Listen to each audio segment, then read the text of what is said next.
लेकिन आपके देश के सुप्रीम कोर्ट में, हाई कोर्ट में आपकी भाषा बात ना होती हो, ये बुरी बात नहीं है, शर्मिंदगी की बात है।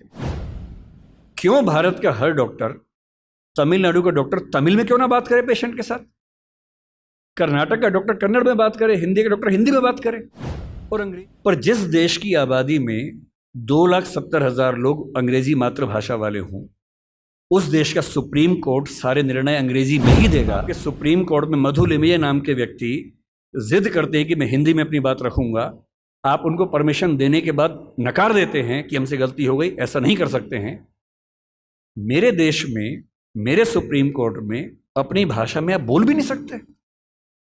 और इसलिए मैं आपसे कहना चाहता हूं कि ज्ञान विज्ञान की भाषा के तौर पर, व्यवसाय की भाषा के तौर पर जबरदस्ती एक वर्चस्व का दौर चल रहा है जो खत्म होना चाहिए। मुझे खुशी है कि हमारी वर्तमान सरकार इस मामले में, मैं किसी राजनीतिक दल से ताल्लुक नहीं रखता हूं, मुझे ना सरकार का समर्थक माना जाए ना विरोधी माना जाए, क्योंकि मैं सच में दूरी बना के रखता हूं, बहुत दूर बना के रखता हूं। मैं मुद्दों पर तारीफ करता हूं, मुद्दों पर आलोचना करता हूं। भाषा के मामले में वर्तमान सरकार बेहतर काम कर रही है, ये सही बात है। कई स्तरों पर हमने देखा है। मेडिकल साइंस मध्य प्रदेश से शुरू हुआ, एक ही साल में एमपी में, यूपी में, उत्तराखंड में शुरू भी हो गया। और मैं कई साल से सोचता था कि मेडिकल साइंस में ऐसा क्या है जो हिंदी में नहीं पढ़ सकते। और सोचिए, डॉक्टर बनने के बाद करना क्या आपको डॉक्टर बन के आम आदमी का इलाज करना है। भारत के आम आदमी की हालत क्या है? डॉक्टर के पास जाता है, उसको एक वाक्य समझ में नहीं आता है। डॉक्टर 4 लाइन इंग्लिश के बोलता है, कुछ मुश्किल शब्द बोलता है, तो वो मान लेता है कि ज्ञानी आदमी ठीक बोल रहा होगा। उसे अपनी हेल्थ के बारे में एक वाक्य ठीक से समझ में नहीं आता है। किसी विकसित देश में चले जाइए, डॉक्टर की जिम्मेदारी होती है कि जब तक मरीज सारी बातों को ठीक से न समझ ले, तब तक इलाज शुरू नहीं कर सकता है। हमारे देश में भाषा का अंतर ऐसा है कि मरीज अपनी बीमारी को ठीक से कभी समझ ही नहीं पाता है। ऑपरेशन तक की सहमति ले लेते हैं अंग्रेजी बोल के। वो समझ नहीं पा रहा होता, हाँ तो हो गया, साइन कर, हाँ साइन कर दिया। उसमें क्या लिखा हुआ है कि तुम्हारा ऑपरेशन करेंगे, तुम मर भी सकते हो, मर गए तो तुम्हारी जिम्मेदारी है। कुछ पता ही नहीं उस बेचारे को। क्यों भारत का हर डॉक्टर, तमिलनाडु का डॉक्टर तमिल में क्यों ना बात करे पेशेंट के साथ? कर्नाटक का डॉक्टर कन्नड़ में बात करे, हिंदी का डॉक्टर हिंदी में बात करे और अंग्रेजी मातृभाषा वाले जो 2,70,000 लोग हैं, उनके लिए कुछ डॉक्टर इंग्लिश वाले रख लीजिए। डॉक्टर की भाषा तो समाज की भाषा होनी चाहिए, यही कानून के साथ है। हमारी जुडिशरी इतना जबरदस्त जुडिशियल फ्रीडम, जुडिशियल इंडिपेंडेंस, संविधान का मूल ढांचा है, सब बातें बढ़िया हैं।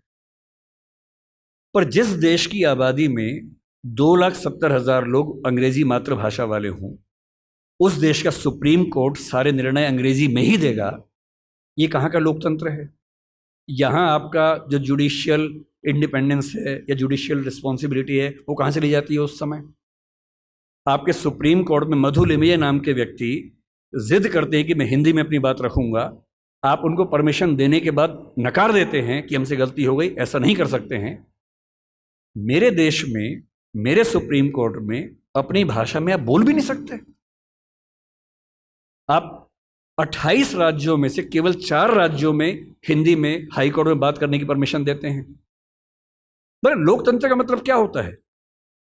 कुछ गिने चुने एलिट्स के हिसाब से जनता अपनी भाषा बदलेगी या जनता की भाषा से प्रशासक भाषा बदलेंगे अपनी?